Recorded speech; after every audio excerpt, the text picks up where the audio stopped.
computer. All right, Q, can you hear us? You got us now? Yeah, I think they're streaming on another platform, so each other. Hold on. We should be. Oh, you know what? Hold on. I know what it is. I had my audio muted, so I apologize. So now you guys are good. All right, cool. It looked like you guys were having a good time. So we were having fun. It was just the four of us friends. That was too funny, man. That was too funny. We were having so much fun. So the people that are just coming in, they have no idea what we're laughing about. They're like, and that's all I have to say about that, right? Okay, that's all I have to say about that. So yeah, I guess I can't mute myself when I'm starting a show. So techno recno. So go Crick, start over. Like we were trying to read lips, but we heard you. Nobody else did. Yeah, people were going into the weekend thinking, "Wow, I haven't even drank yet. I'm not hearing things." These guys are having fun. So we were talking about business development reps today, and we got Mike Cardacia here, who is a business development rep. In all the years I was in the business as a manager, as a recruiter, as everything that we've done, you've always got those people that are the superstars. But what happens with the people that only have a couple of deals? They work, they put a lot of hours in. The referrals just aren't coming the way they want them to. They're not building the relationships they want. And they get a little bit tired and depressed, and they think, man, this thing isn't for me. But technically, these guys are excellent. These men and women, they know their loan products. They know how to utilize the systems. They love talking to the clients. They love getting people pre-approved, and they love closing deals. How do we marry these two together? So you take somebody like a Mike C, and Mikey is just amazing. He's been a coach, a recruiter. He's been a loan officer. And Mike knows that his greatest asset to himself is himself. And all he needs to do is go out and meet with people. So, what does a business development rep do? And I'm going to try to share this screen as quickly as possible. All right. For me. It's all good, and man. I'll make sure everybody can see it. So share that. I'll make sure it should share right up in there. So it talks about what does a business development rep do? You not seeing it? No, not yet. Oh, here we go. Add to stage. There we go. All right, there we go. Boom. Got it. We go. It's just a little slow. So a business development rep, let's go over does not. They do not originate the loan or take the loan application, which means technically they don't have to be licensed if they're not going to talk about loans, talk about interest rates. And a lot of times a business development rep doesn't even need to know the loan products inside and out. I mean, you got to know what kind of products you have. You're going to be talking to realtors. You're going to be talking to, attorneys and all kinds of other people to drive business in. So take somebody like Mike that's been in the recruiting side for coaching and doing coaching and all the things that he's done. He knows loan products, but it's not his specialty. And jumping into Encompass or Arrive or whatever system you use, that's not his thing. Mike's thing is talking to people and bringing business in. And we'll talk about some of the really cool stuff he does with his groups that he's put together. Mm-hmm. So your goal as a DBR is drive as much business to the team as possible, build really strong relationships with real estate agents, businesses, other types of contacts that can refer to you. You have other loan officers, you have credit unions, you have affinity relationships you can build with businesses. You can deal with attorneys. We have divorce specialists on here before. You can build a relationship with any of those people, and you can do it through all different types of marketing and stuff like that. Now, when I put this down, of course, you can't see what I'm showing, but I'm going to show another thing. I'm going to show the metrics real quick, and then we'll jump into Mike and find out the kind of stuff that Mike does. Sweet. And so we will share that. There we go. So what are the metrics that a BDR really needs to do? It says 2 to 3 realtor or company meetings a day. That's 8 meetings a week. Now, if you're not actually originating the loan, you're not having to get into the files, you've got plenty of time to do 2 to 3 meetings a day. Yep. 8 a week is the real goal. Yeah. It says you need to make 30 calls a day, about 150 calls a week. You know, if you can get at least 13 out of those 30 to talk to you, chances are you're going to have some real success. Right Mike, now, you seeing about Mike? Are you seeing that about that many, or are you seeing more talk tos than that? I'm seeing about that many. Yeah, I made about 50 calls yesterday. You know, what's funny to me is I often hear from people that like agents don't answer the phone. Yesterday, I called 47 agents and I spoke to 16. Wow. I Okay. have 3 appointments today. So in my case, at least, I mean, most are picking up the phone, and I would say for 30 reach outs, that's fairly average. Yeah. It's awesome. Cool. So that's that's a great percentage. I mean, I typically see 20-25%. And do you get callbacks? Like when you're making the calls, do you get callbacks too? Because like, hey, who's this? I don't know who you are. I do. I personally leave a voicemail. The last appointment that I booked was from somebody that called me back from my voicemail and was like, "Hey, I got your message. I'd love to meet." And we just set something up. So yes, yeah, I leave voicemails, and I do occasionally get callbacks. Yeah. Cool. And somebody's asking, Sharon's asking, what are you using for a dialer? Are you using a power dialer or just one-on-one? I am not yet. I know that we have one at Premier. I'm anxious to get into and start using. The team's been talking to me about, but I started off a little old school, and I've just been manually cranking out the dials. Cool. yeah, Awesome. we'll fix that. Even the old man here has gotten onto the system and Yeah, we got to put you on, Mike. Yeah, so those of you out there looking, we've built our own in Go High Level, and Devin's been a big part of building it, and so some of the people on our IT team. And I think the name of the dialer inside of it is called Wave. Wave dialer. Wave dialer. It's really good. You know, so if you're trying to make all these calls and you want to start tracking them, you can even take the notes from the meeting, copy them, and post them into each person's thing. So AI will build it out for you. That's really a big thing, because if you're talking to people, you have 16 talk tos. It's hard to remember everything you said to everybody. Yeah. So, and once I stop sharing the screen, I think I can drop this into the chat over here. You can see the other things. The thank you notes are huge. I think we had somebody talking about this week. You know, it says 15. I'm bad. I do 5 a week personally, still to this day. Talks about your social media posting and network events. And this is where Mike is extremely strong with what he's built up down in his area. Mike, tell us about what you're doing for networking and how you're bringing people in. Sick, man.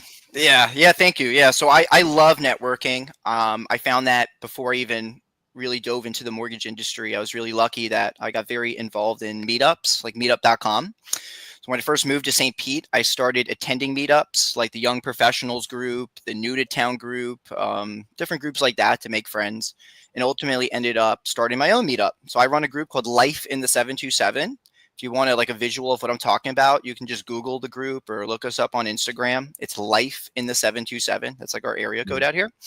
So on a weekly basis, I put together happy hours, beach parties. We just had an ice cream social. We all met up at the ice cream shop down the street, like in the middle of the day, and got together with karaoke.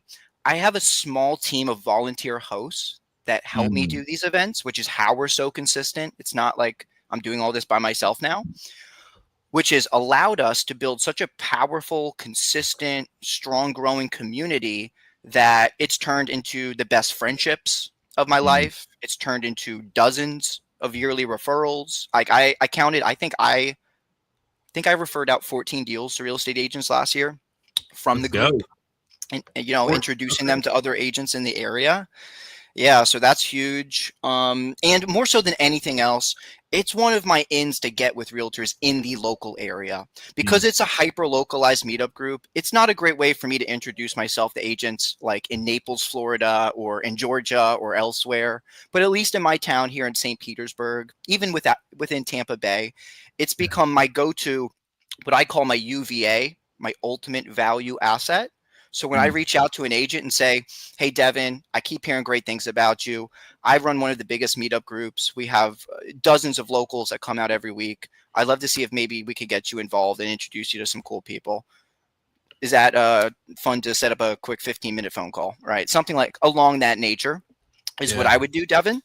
And I book a lot of local appointments that way, whether they ever join the group or not. So I appreciate that, Rick. It's been super fun, man. Great friendships, referrals. I use it to land referral partner appointments. And it's just been really fun along the way as well, right? And I find when you have fun doing something, when you enjoy the process, when you look forward to it, suddenly you don't need as much discipline and motivation, right? Like I love hanging out with Scotty, Rick, and Devin. I didn't have to get like motivated to join y'all today. I looked forward to it. I enjoy the meetup, right? So for me, I've been consistent doing this for 5 years because I love doing it.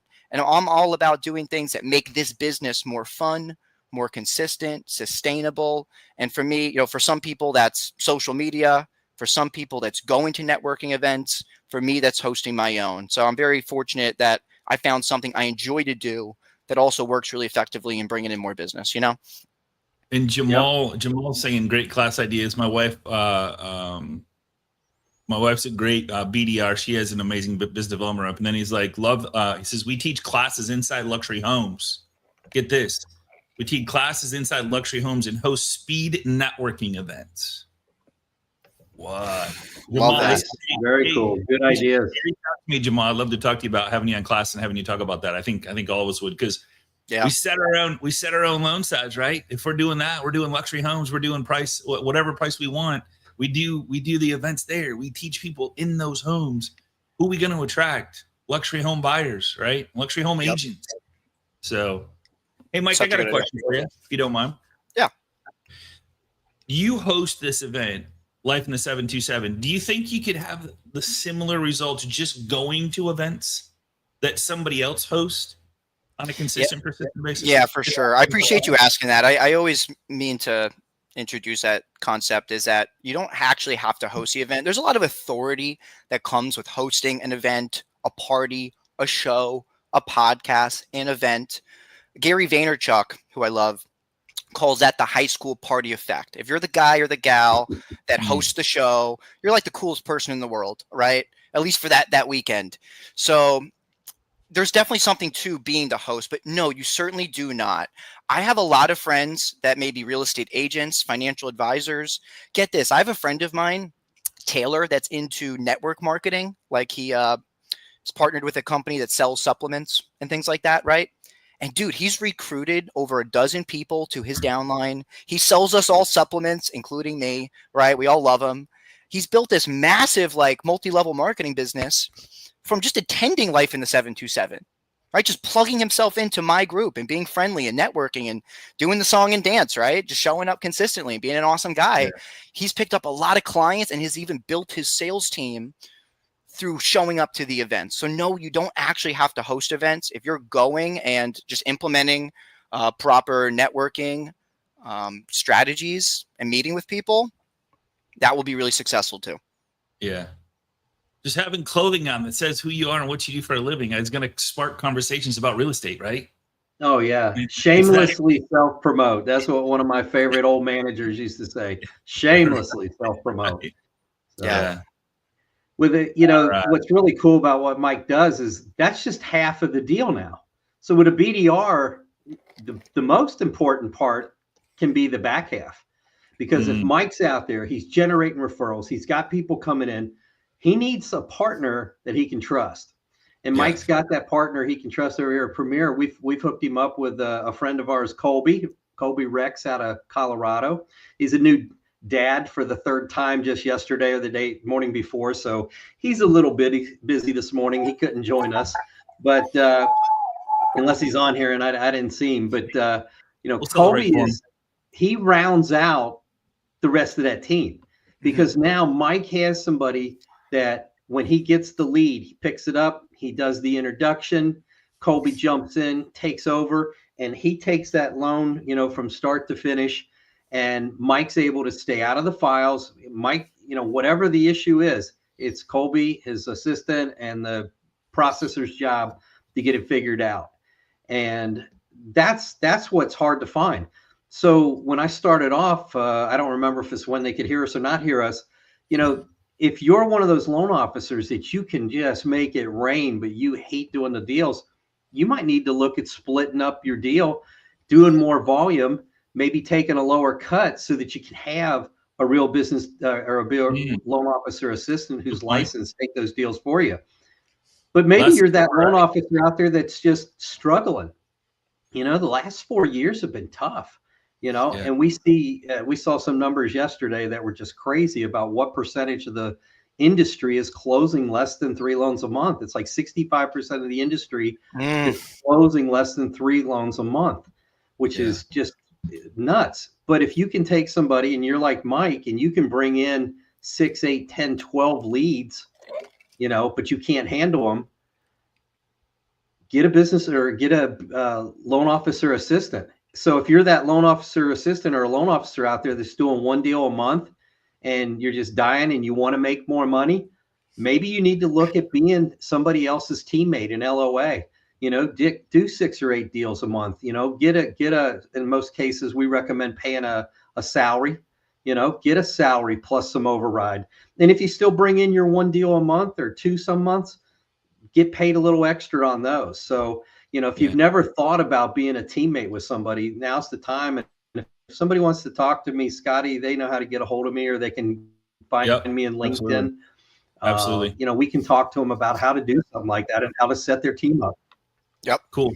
And if anything you post, hey Rick, if you want to post anything in the link there inside of StreamYard, I can share it on Zoom.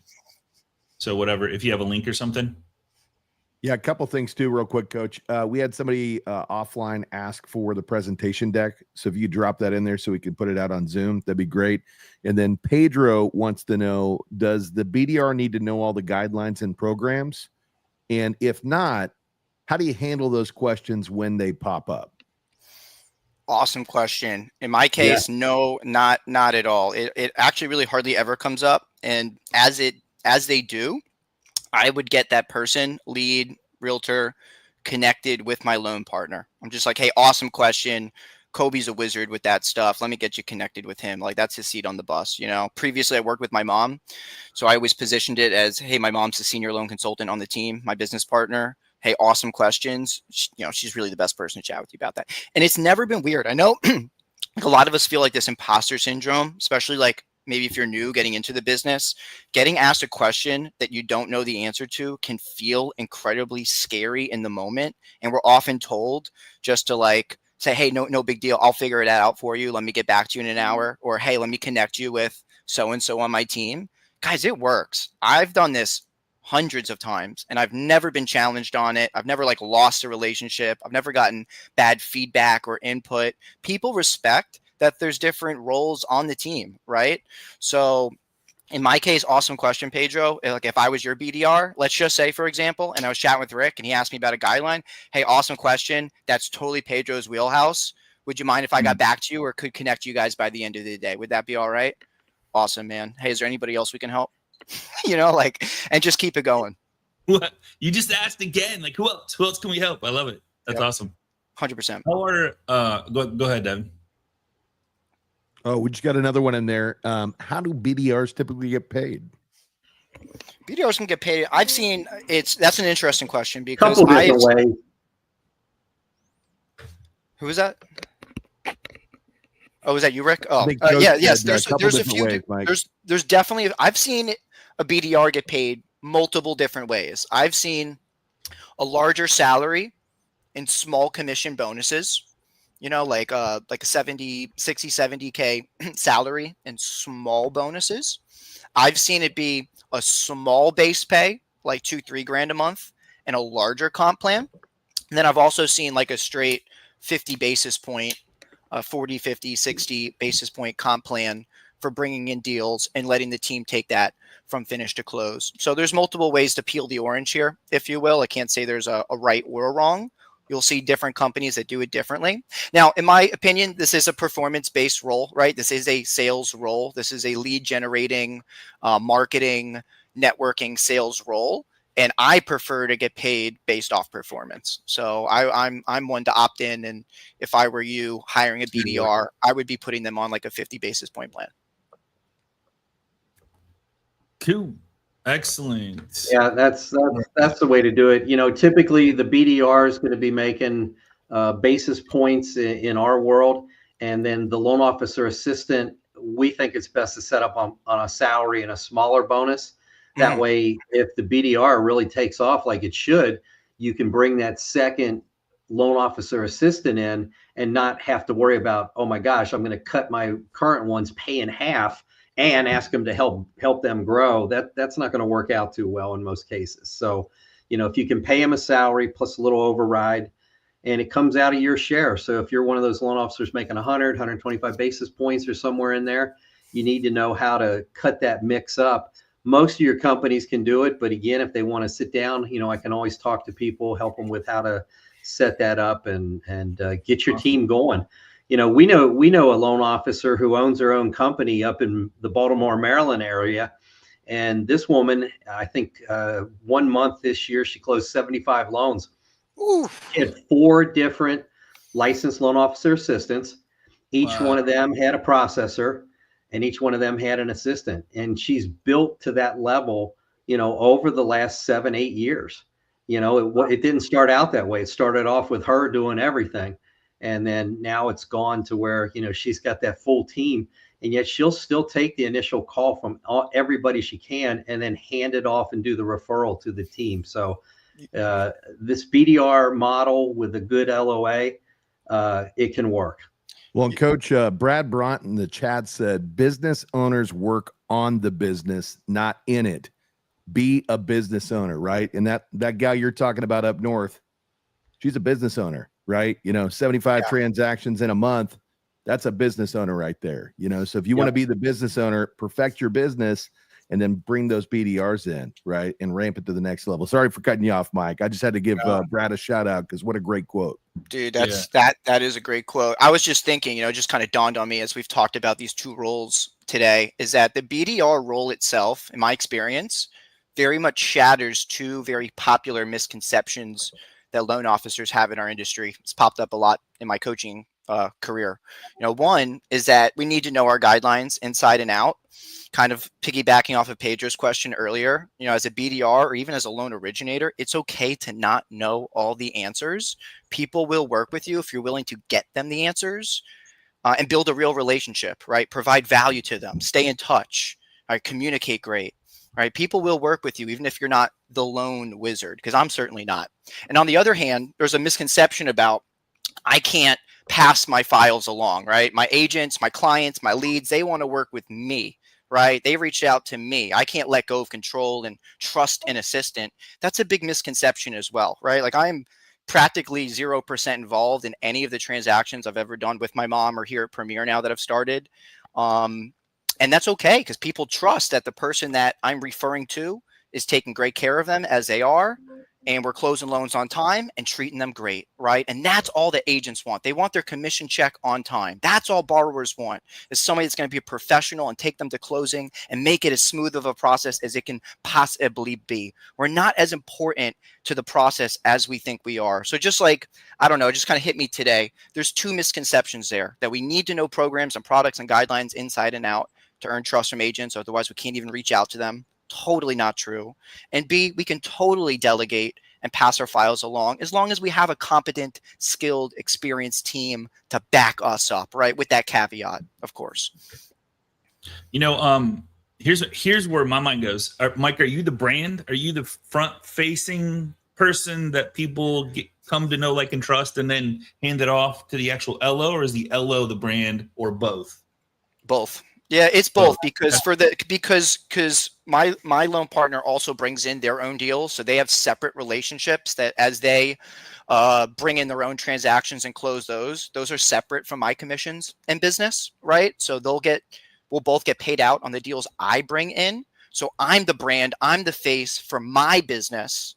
He's also the brand and face for his own, but assists me on the deals I bring in, if that makes sense. So both of us, for sure. 100%. Yeah, so that's why, you know, like right now we're looking for, you know, additional, loan officer assistants who are looking for this type of relationship because, Faris Faraj, the owner of Premier, I think he's like one of our top loan officers of the year. And yet he does about one event a month or two events a month with his local realtors. And then he has a team that handles his deals for him. And, sometimes those loan officers are ready to spread their wings. If Colby ends up being that guy that spreads his wings and, he's doing 4, 5, 6 a month and he's like, hey, Mike, I just can't take care of you anymore. You've got to have those people in reserve to bring on board to the team. And, fortunately, the model that we've built here at Premier supports that kind of model. He was a big core follower, a big MMA follower, and he's implemented a lot of the tools that both of the coaching organizations taught. In fact, we're doing another coaching event next week. So we'll all be together out in Las Vegas. And the only reason I'm thinking of this is my wife made a flight from Sanford to Michigan today. And I'm thinking, okay, if the owner of Allegiant Airlines was flying the plane, there would only be one plane flying, right? But there was tons of planes flying. So the owner of be the owner of, like Brad said, be the owner of a company and have a bunch of people out there selling for you, doing the sales activities, right? Flying the planes, doing the events, building a network, joining other networks. There's think about the power behind this, writing a small check to cash a big check. So you're going to make a little less, but you're going to have more freedom. You're going to have sales coming in all the time. Mike's bringing in deals left and right, building relationships left and right. I don't know what this means, that movement, but it's left and right. That's what it is. Left and right. Left and right. Left and right. So, but I mean, you guys get this. So that's a cool. And if you like, all right, I'm not ready for a BDR because I don't have enough business. Be the BDR. Be your own BDR. Go do the work, do the activities to where when you're doing them on a daily basis, every single day, doing the things that if you know you do them, you will build more relationships, nourish more relationships, generate more referrals, get referrals from your past database. Then when you start getting the business to come in, then go look for that LOA or that BDR. All right, now I'm ready for a BDR. And and finding a BDR is just like finding somebody that's personal. You can meet somebody at a restaurant. How many times you met somebody at a restaurant and go, man, that person, holy smokes, that is the bomb. And they're only working 4 to 11. Have them do an event for you on their days off, or teach them the business and let them show them how to grow their wings, spread their wings. And then if they want to, one of our people that are BDRs, if they want to be a full blown LO, done. Then we get them a BDR. See how you can scale this thing? So really cool. Yeah, really the big thing is, while you're out there, if you are that BDR personality and you're that person, the other thing you got to keep your eyes open for and ask those relationships that you develop. Is there a really good loan officer technically that just is great, but they, maybe they just you don't send them a lot of business because either they're not in your face or they're just not that personable with the realtors. And they might give you the names of, somebody who's, technically struggling, but they're technically excellent when it comes to doing the loans. Your title companies can help you find those people. Your systems that we use to look people up. You can look people up in your market and who's doing less than 2 loans a month. How long have they been in the business? Do they have hundreds of past clients that they've helped? Well, let's pick up the phone and talk to those people and find out, maybe they're the person that needs to, instead of going home and having to look their wife in the eye and say, did you get a deal today? And it's another no. They can go home and say, yeah, Mikey sent me 3 referrals today, or whoever their partner is. And life can change. And all of a sudden you're making $60,000, $70,000, $80,000, $90,000 as a loan officer assistant. Yeah. Why not change your life? Look at business a little bit differently. AI is changing the world. So could the BDR LOA relationship. I was going to jump in real quick and say the materials are in the chat on We still Zoom. here? Oh. Check that out if you guys want those materials. And then another nugget from Jamal: consider your BDR a partner, not an employee. Yeah. Allow them to be the star. LOs do not have to be on the forefront, right? Again, this goes back to be a business owner, right? Oh, I love that. I love that. Jamal's Good dropping stuff. some gems today. You know, it's a great. I already got his wife's. I think it's his wife's contact. So I already got her. So I'll be calling her. Hey, get you on the show. Like, well, I want to know more about that. So I'm excited. But hey, guys, we're at the bottom of the hour. I know that I want to let you guys go for the 4th of July weekend. Mike, Rick, Coach Rick, Devin Dubuque, man, you guys are amazing. Thank you for being here and being a part of the show, a part of my life, business partners. So love you guys as always. Keep doing what you're doing. Guys, if you have any questions, reach out to us. We're online. Just Google our names and we'll show up. DM us on Facebook. Make sure you're part of our private group on Facebook, which is facebook.com/groups. Do I even have it? I don't think it. Facebook.com/groups/MLO live show. So find us there. And then if you guys want to watch the replays, I do have, this takes you directly to the channel. It's MLOlive.com/YouTube. It takes you right to the MLO Live channel, MLO Live Show channel that shows all the recordings. This one's already up there. It's already streaming live right there right now, but then you can go back and watch any of them that you want that we've done over the last couple of weeks, especially the last 3 weeks are there. So, all right, guys, Devin, without further ado, Rick, Mike, everybody have a safe, exciting, fun 4th of July weekend. See everybody next week. See you guys.